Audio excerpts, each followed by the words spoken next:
بأعمالنا من يهده الله فلا مضل له ومن يضلله فلا هادي له ونشهد أن لا إله إلا الله ونشهد أن محمدا عبده ورسوله أما بعد فأعوذ بالله من الشيطان الرجيم بسم الله الرحمن الرحيم وما خلقت الجن والإنس إلا ليعبدون صدق الله العظيم.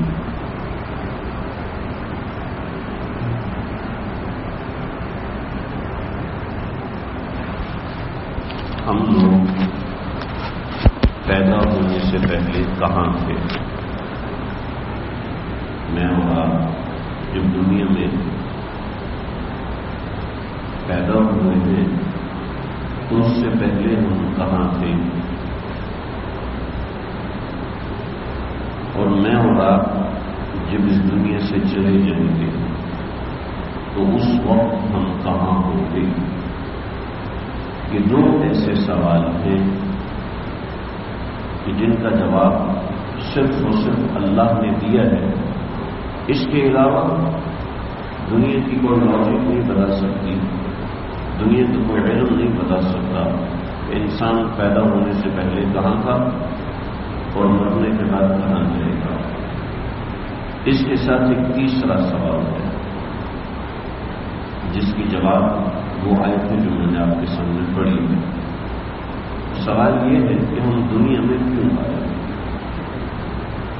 تو یہ تین باتیں ہیں، یہ تین ایسی باتیں ہیں کہ جس کا جواب دینے کے لیے آپ کو کبھی کوئی عقل، کبھی کوئی دانش، کبھی کوئی میتھمیٹکس، کبھی کوئی فلاسفہ یا کبھی کوئی ایسا علم نہیں اس کا جواب دے گا. اس کا جواب اگر ملے گا تو صرف اللہ کی طرف سے ملے گا. پہلا سوال یہ کہ ہم دنیا میں آنے سے پہلے کہاں تھے. دوسرا سوال یہ ہے کہ ہم دنیا میں کیوں آئے. اور تیسرا سوال یہ ہے کہ مرنے کے بعد ہم کہاں ہوں گے. ہمارے دین نے اس کا مکمل جواب دیا ہے. پیدا ہونے سے پہلے تم کہاں تھے؟ ارسطو بربکم قالوا بلی. اس وقت بھی تم میرے پاس تھے، عالم ارواح میں تھے. دیکھنا ہوگا کہ عالم ارواح کیا ہوتا ہے. انسان پیدا ہونے سے پہلے کہیں ایک دنیا ہے جہاں انسان رہتا ہے، اس عالم کو عالم ارواح کہتے ہیں. جی میں تو ایک فرض بطور مثال آپ کا ایک جاننے والا ہے جو غیر مسلم ہے، وہ تو قرآن کو نہیں مانتا، ٹھیک ہے، نہیں مانتا، کوئی ایسی بات نہیں ہے. آپ دیکھیں دنیا میں بہت سے ایسے لوگ ہوتے ہیں، ان کو دیکھتے ہمیں بلا وجہ غصہ آ جاتا ہے. کچھ ایسے لوگ ہوتے ہیں جن کی بات ہمیں اچھی نہیں لگتی، ان کے بات کرنے کا انداز ہمیں پسند نہیں آتا، ان کے بات کا جو تھیم ہوتی ہے، جو بات کرنے کا طریقہ کار ہوتا ہے، جو الفاظ جوڑنے کا ایک سلیقہ ہوتا ہے ہمیں پسند نہیں آتا. حالانکہ وہی طریقہ کار دوسروں کو بہت پسند ہے، وہی بات کرنے کا انداز، وہی مضامین، جس موضوع پر وہ بات کرتا ہے ہمیں پسند ہے، لیکن دوسرے کو پسند نہیں. مجھے پسند نہیں ہے، دوسرے کو پسند ہے. ان کا وہ دوست ہے، میرا وہ دشمن ہے. اس کو وہ پسند کرتے ہیں، اس کو میں نا پسند کرتا ہوں. ایسے ہے نا دنیا میں، ایسا ہے. ایسا کیوں ہے؟ کوئی وجہ بتا سکتی؟ سیدنا علی رضی اللہ عنہ سے حضرت عمر نے پوچھا، کاش میں نے اللہ کے نبی کی صحبت زیادہ اٹھائی ہوتی تو میرے دل میں بہت سے سوالات آتے ہیں، میں چاہتا ہوں کہ ان کے جوابات مجھے ملیں، لیکن میں پوچھ نہیں سکا. تو پوچھئے کیا سوال پوچھتے ہیں؟ تو یہ کہ بعض مرتبہ ہم بات کرتے ہیں تو بات کرتے کرتے ہم بھول جاتے ہیں کہ ہم کیا بات کر رہے تھے. بہت دفعہ اس کی کیا وجہ ہے؟ بہت مرتبہ ایسے ہوتا ہے کہ ہم کسی انسان کو دیکھتے ہیں اور دیکھتے ایسے لگتا ہے شاید اس کو پہلے کہیں دیکھا ہے، حالانکہ اس سے ہماری پہلے ملاقات نہیں ہوئی ہوتی، لیکن ہمیں محسوس ہوتا ہے کہ ہم نے اس کو دیکھا ہوا ہے. اس سے محبت محسوس ہوتی ہے. کیوں ہوتی ہے؟ حالانکہ ہم اس کو جانتے نہیں. اور تیسری بات یہ ہے کہ ہم خواب دیکھتے تو وہ کیسے آتے ہیں. حضرت علی رضی اللہ عنہ نے عرض کیا کہ آپ فکر نہ کریں، پریشان نہ ہوں، ان باتوں کا جواب میں اللہ کے نبی صلی اللہ علیہ وسلم سے پوچھ چکا ہوں. حضرت عمر کھڑے ہوئے اور خوشی سے حضرت علی کو گلے سے لگایا. ہاں جی بتائیے کیا ہے؟ کہ بعض مرتبہ ہم کوئی بات کرتے ہیں اور اس کو بھول جاتے ہیں، حالانکہ وہ بات ہم نے پہلے بہت تفصیل سے کی ہوتی ہے، لیکن ہم وہ بات بھول جاتے ہیں۔ کیوں؟ 2 سال پہلے کا قصہ تھا، 3 سال پہلے کی بات کی بعینی یاد نہیں رہتی۔ بہت سے لوگ ہوتے ہیں ہمیں یاد ہوتا ہے کہ یہ ہمارا بہت اچھا ساتھی ہے وغیرہ وغیرہ وغیرہ، لیکن کچھ عرصے کے بعد ہم بھول جاتے ہیں، اس کا نام بھی بھول جاتے ہیں۔ یا میرے ایک ساتھی تھا، مجھے نمبر یاد نہیں ہے، نام یاد نہیں ہے، میں سرچ کروں اس کے موبائل کے اندر کیا نام تھا اس کا، حالانکہ بڑی اچھی دوست بھی بھول جاتے ہیں۔ تو ایسا کیوں ہوتا ہے؟ حالانکہ ہمارے اندر کوئی زنگ تو نہیں لگ رہا، ہم اندر سے کوئی پرانے کو نہیں ہو رہے۔ تو حضرت علی نے فرمایا کہ اللہ رب العزت کی طرف سے دل کے اوپر کچھ خاص چیز آتی ہے، جس کو ہم یوں سمجھیں کہ بادل آتا ہے، دل کے اوپر ایک بادل آتا ہے کہ بعض مرتبہ بہت زیادہ انشراح ہوتا ہے، اور بعض مرتبہ یعنی انشراح کا مطلب ہے بات کرنے کا دل چاہ رہا ہے، دل کھلا ہوا ہے، دل خوش ہے، اور بعض مرتبہ ایسے ہوتا ہے کہ دل میں انقباض ہوتا ہے۔ انقباض کا مطلب ہے کہ دل بات کرنے کا نہیں چاہ رہا، دل بات سننے کا نہیں چاہ رہا۔ ایسی یہی انقباض بعض مرتبہ کچھ چیزوں کو بھلا دیتا ہے، کچھ چیزوں کو یاد دلا دیتا ہے۔ اچھا جی، دوسرا ہمیں خواب کیوں آتے ہیں؟ جب ہمیں خواب اس لیے آتے ہیں، اس طرح آتے ہیں کہ ہماری روح جو ہے وہ اللہ رب العزت نے کسی اور جگہ پر بنائی ہے، آسمانوں میں بنائی ہے، اور اس کا ایک مقام ہے، اس کی ایک جگہ ہے۔ اس لیے اللہ نے قرآن میں فرمایا الست بربکم، کہ میں نے مجھے اور آپ کو ہم سب کو جمع فرمایا تھا۔ اور حدیث میں ایسے آتا ہے کہ ایک پلیٹ ہے، اس پلیٹ کے اندر اگر چونٹیاں بھری ہوئی ہیں، پلیٹ ہے اس کے اندر اگر چونٹیاں بھری ہوئی ہیں، تو یہی منظر اللہ کے سامنے تمام انسانوں کا تھا کہ تمام انسان اللہ کے سامنے ایسے تھے جیسے ایک پلیٹ کے اندر چونٹیاں ہوئی ہیں یا پلیٹ کے اندر تل کے دانے رکھے ہوتے ہیں۔ اسی طریقے سے تمام انسانیت اللہ کے سامنے ایسے بیٹھی ہوئی تھی، اور اللہ نے پوچھا تھا الست بربکم۔ تو اب یہ ہے کہ انسان جب سوتا ہے تو انسان کی روح اس کے جسم سے نکل جاتی ہے، لیکن اس روح کا جسم سے کنیکشن ہوتا ہے، جسم سے کنیکشن ہوتا ہے۔ وہ روح ہوتی جسم سے باہر ہے، لیکن جسم سے اس کے ساتھ جڑی ہوئی ہوتی ہے۔ ہم فون کال کرتے ہیں، سم ہمارے فون میں ہوتی ہے، لیکن وہ دوسرے سے کنیکٹڈ کیسے ہے؟ اس کو ایک عام آدمی نہیں سمجھ سکتا، جو ٹرانزسٹر کو پڑھا ہوا ہے، جو انفارمیشن ٹیکنالوجی کو جانتا ہے، وہ اس کو سمجھ سکتا ہے، ہر آدمی نہیں سمجھ سکتا۔ تو ایسے ہی روح جسم سے نکل جاتی ہے، لیکن جسم سے اس کا کنیکشن ہوتا ہے۔ اب یہ روح بعض مرتبہ اوپر جاتی ہے اور کافی اونچے مقامات پہ جاتی ہے، تو اللہ کا العزت اس کو کوئی چیز دکھاتے ہیں، تو وہ چیز ایک دوسرے الفاظ میں ہوتی ہے جس کو خواب کہتے ہیں۔ بعض مرتبہ وہ سچا ہوتا ہے، بعض مرتبہ وہ جھوٹا ہوتا ہے۔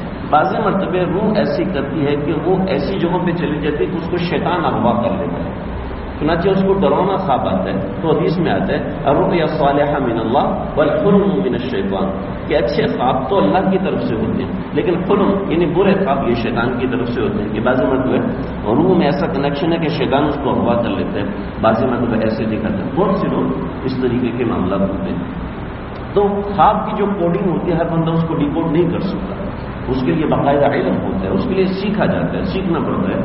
میں نے چند ایک چیزیں سمجھی ہیں، اس کا تو بہت بڑا علم ہے، شاید کوئی ایک آدھا قطرہ بھی مجھے نہ ملا ہو، لیکن اس میں ایسے ایسے حقائق ہیں، ایسی ایسی باتیں ہیں کہ بس انسان عجیب ایک الگ اس کی ایک کوڈنگ ہوتی ہے، الگ اس کی ایک زبان ہوتی ہے۔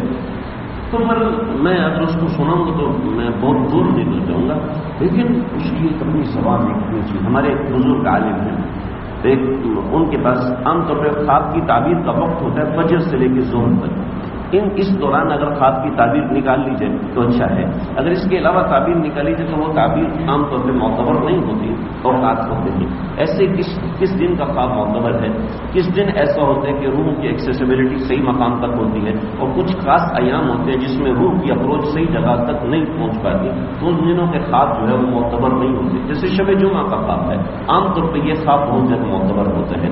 جیسے کسی شخص نے استخارہ کیا ہے، استخارے کے بعد لیٹا ہے اور لیٹ کے سویا ہے، تو عام طور پہ اس کی روح کو شیطان اغوا نہیں کر سکتا۔ یہ تجربات ہیں، حدیث میں نہیں آتا، تجربات ہیں بزرگوں کے جو رؤیا کے اوپر کام کرتے ہیں۔ جیسے سیدنا ابوبکر صدیق رضی اللہ تعالیٰ عنہ ہیں، وہ خواب کی تعبیر میں بہت ماہر تھے۔ آپ صلی اللہ علیہ وسلم بعض مرتبہ اپنا خواب حضرت ابوبکر صدیق کو سناتے تھے، اور حضرت ابوبکر صدیق نے خود تعبیر حضرت آپ صلی اللہ علیہ وسلم سے سیکھی تھی۔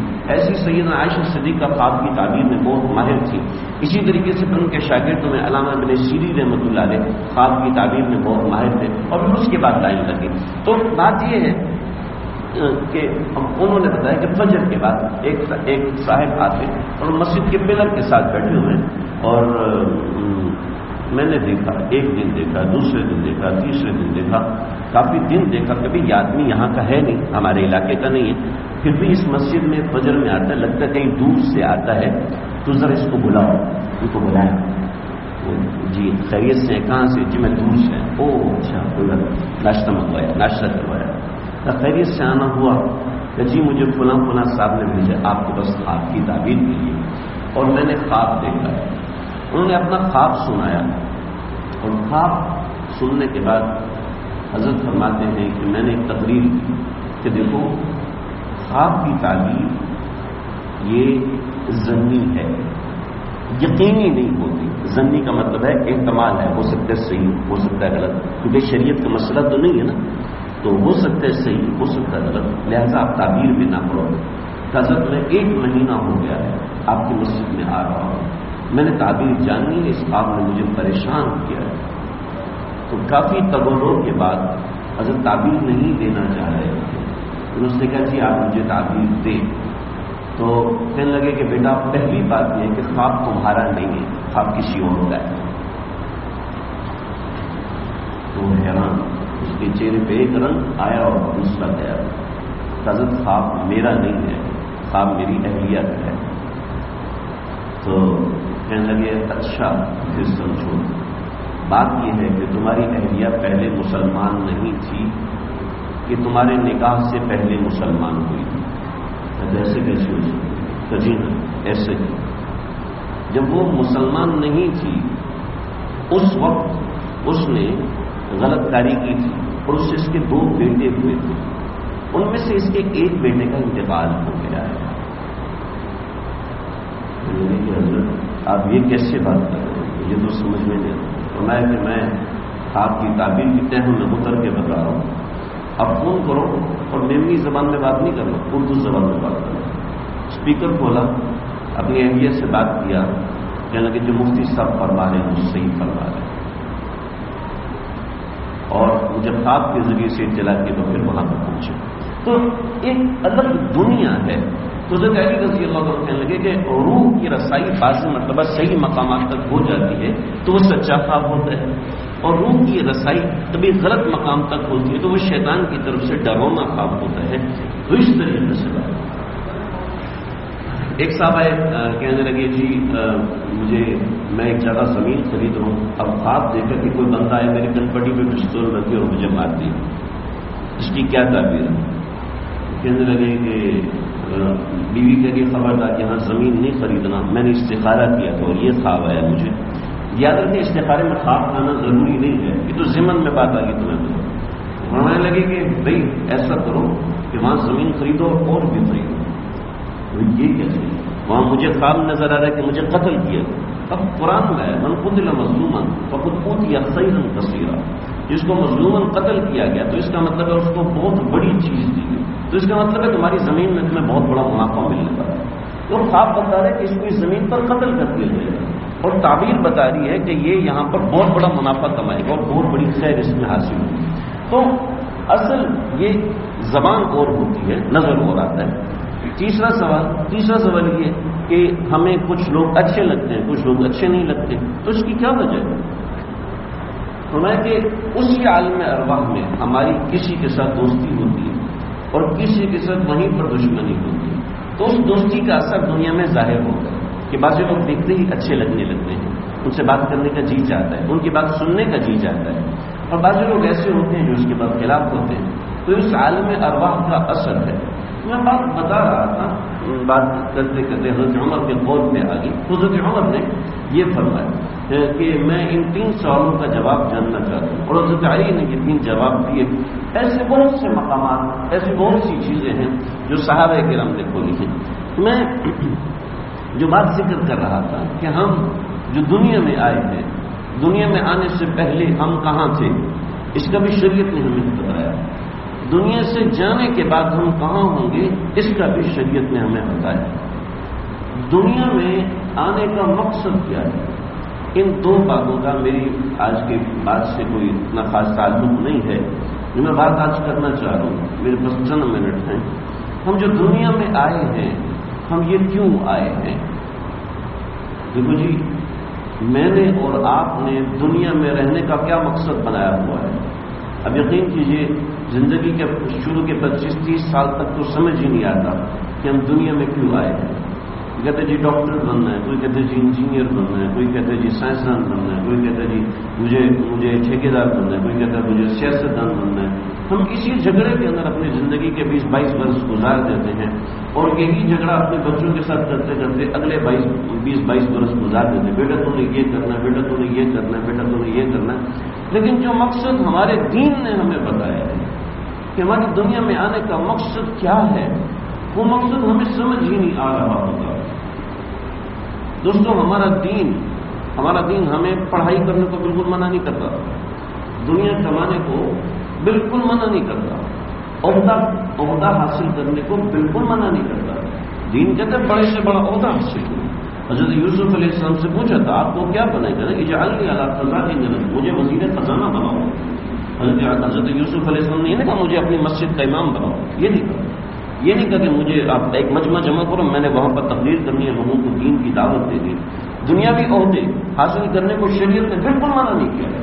حضرت موسیٰ علیہ السلام سے کیا کہا کہ اور لوگوں کو سمجھو، فاذهب الى فرعون انه طغى، بادشاہوں کے بادشاہ دنیا کے عہدے کی ہمارے دین نے قدر کی ہے۔ اگر کوئی دنیا میں بڑے عہدے پر فائز ہے، ہمارا دین اس کو سراہتا ہے۔ المومن القوی خیر من مومن ضعیف، جو مومن بڑے عہدے پر ہے، جو مومن ایجوکیٹڈ ہے، جو مومن زیادہ بڑا پڑھا لکھا ہے، زیادہ سمجھدار ہے، جو زیادہ عقل رکھتا ہے، دین نے کہا خیر من مومن ضعیف، یہ بہتر ہے اس مومن سے جو کہ کمزور ہے۔ ہماری شریعت نے ایسوں کو پسند کیا۔ میں یہ بتانا چاہ رہا ہوں کہ ہمارا دین یہ نہیں کہتا کہ میرے گھر میں صوفہ آیا تو میرے سے تعلق رکھنے والے ایک ڈاکٹر صاحب تھے، تو 3-4 دن کے بعد میرے پاس آئے، کہنے لگے مولوی صاحب ہمیں سمجھ میں نہیں آتا، آپ لوگ بھی دنیا سے محبت کرتے ہیں، کیا مطلب ہے آپ کا؟ آپ لوگوں نے بھی صوفہ خریدا ہے، یہ صوفہ تو دنیا دار لوگ خریدتے ہیں۔ یہ کانسیپٹ بنا ہوا ہے کہ دین ہمارے پاس اگر کوئی اچھی چیز ہوگی تو یہ دین کے خلاف ہے، حالانکہ ایسا بالکل نہیں ہے، ایسا بالکل بھی نہیں ہے۔ اس لیے ہمارے دلائل ہیں، میں اس طرف نہیں جا رہا۔ ہمارا دنیا کا مقصد، دنیا میں آنے کا مقصد، یہ میں بتاؤں یہ چیزیں ضروری ہیں۔ اچھا گھر ہونا چاہیے آپ کے پاس، اچھی ایجوکیشن ہونی چاہیے آپ کے پاس، آپ کا فیملی بیک گراؤنڈ ایک اچھا ہونا چاہیے، یہ مطلوب ہے ہماری شریعت میں۔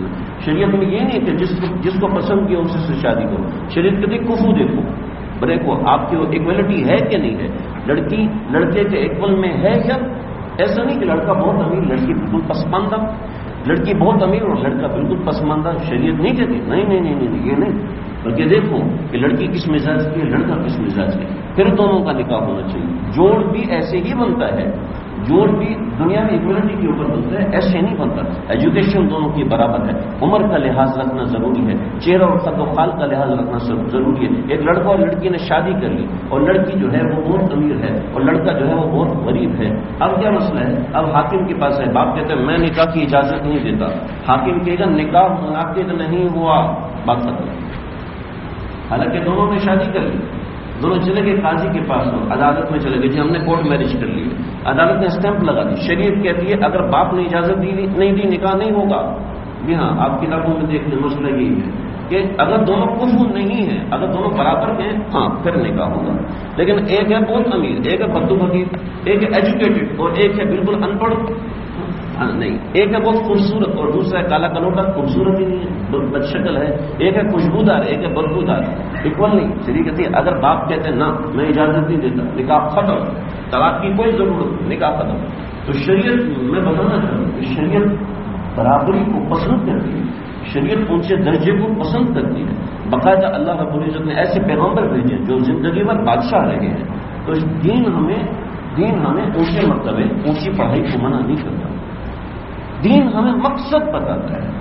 ہمارا آنے کا مقصد اللہ سے محبت کرنا ہے، یہ بہت مختصر لفظوں میں بتا رہا ہوں۔ ہمارے آنے کا مقصد اللہ سے محبت کرنا ہے۔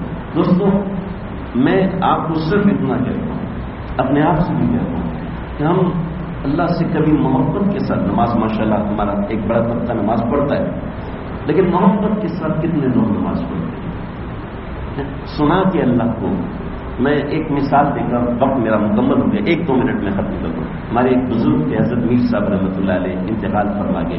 وہ ایک دفعہ اشعار پڑھ رہے تھے، تو ان کو کہا کہ دیکھو بھی تمہارے حضرت اندر کمرے میں اشعار سن رہے ہیں.